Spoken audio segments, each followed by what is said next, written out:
וסרman Landa, she's Maariv columnist on Arab affairs and the CEO and founder of Ruth Global Innovate Advisory. Thanks so much for coming into our studio. To see you too. So first of all, U.S. President Donald Trump, we're just hearing, was nominated for the 2021 Nobel Peace Prize for this accord, this normalization deal, not really a peace deal. What do you make of that? If you allow me, I will put the normalization before the Peace Prize, the Nobel Peace Prize, with your permission. And I'll just comment and say that it is quite an amazing achievement. As somebody who lived and worked in Cairo for 3 years, I have never seen headlines in Arabic, frontline headlines screaming the embrace of Israel. There was also condemnation coming out of Cairo and Egypt. There were quite a few intellectuals there who were saying how the Arabs, again, deserted the Palestinians and their cause for a Palestinian state. It wasn't all rosy. No, of course not. I'm saying in terms of the actual achievement, UAE, Israel-wise, this is something out of the ordinary. Of course, nothing is black and white. Nothing is completely uncomplicated. And there are complexities, for example, the F-35s, the issue of security, the issue of the Palestinians not having completely solved all their problems with Israel, and yet some Arab states accepting them. But I must say that the step taken, the quite courageous step taken, and I don't want to play that down, despite the F-35s, despite the gifts that they may receive, the courage taken to be the first, the very first, to really publicly and outwardly completely and utterly embrace the state of Israel is something that is a huge achievement.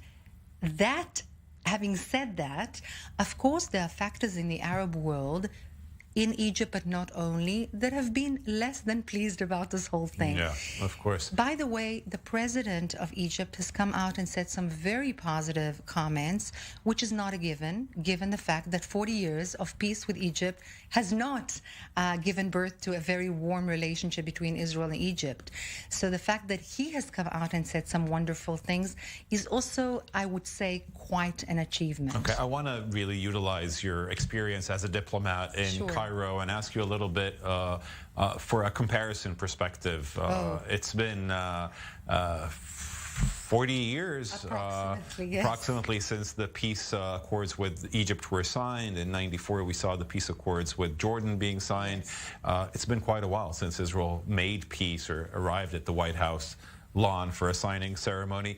Can we make any comparison between what's happening with the UAE now and the normalization that took place with Egypt and with Jordan later?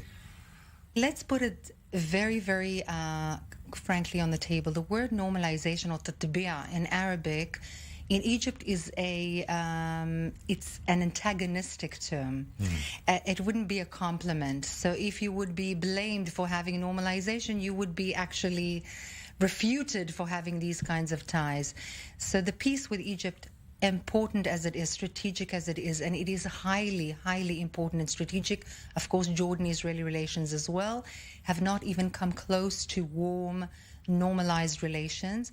And that is because the Egyptian street has not been perhaps well enough prepared to embrace that kind of forsaking the Palestinians. For years and years, they have been taught both in the schoolroom, in the media, and so on, that the Palestinians need to be taken care of.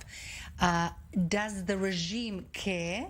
I would imagine that it cares to a degree, but of course, you know, the interest of Egypt first and strategic affairs first, and that's why the relationship between Egypt and Israel is at the foremost interest of the Egyptian regime, differently a whole different story with to intellectuals the UAE.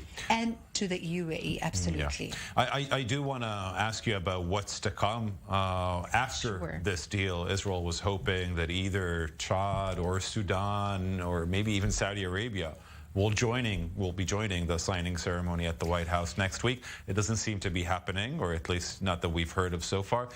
Do you think any of them will make a move after the UAE? We're seeing the Arab League, by the way, convene today. Well, the Arab League is a sort of a funny body, if you allow me to use that word politely, because it is a kind of a combination of all different bodies that have very, very different and sometimes very opposite interests. So there are very many nice words that come out of that organization, with all due respect, but not always very operative.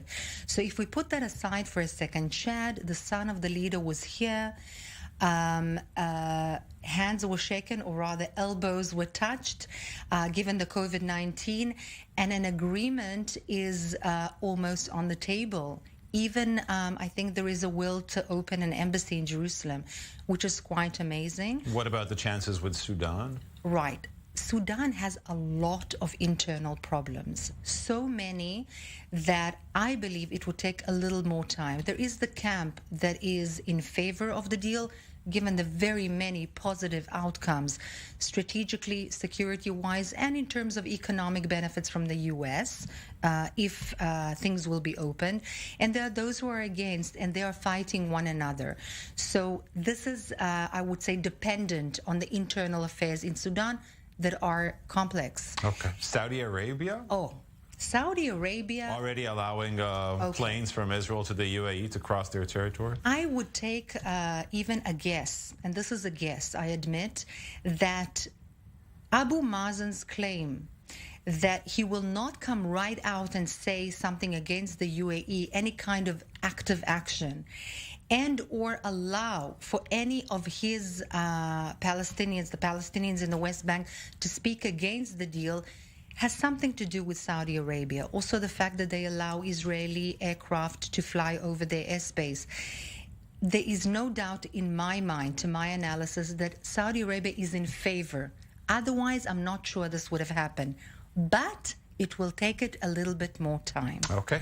Ruth Wasserman, Landa, thank you very much for coming into our studio.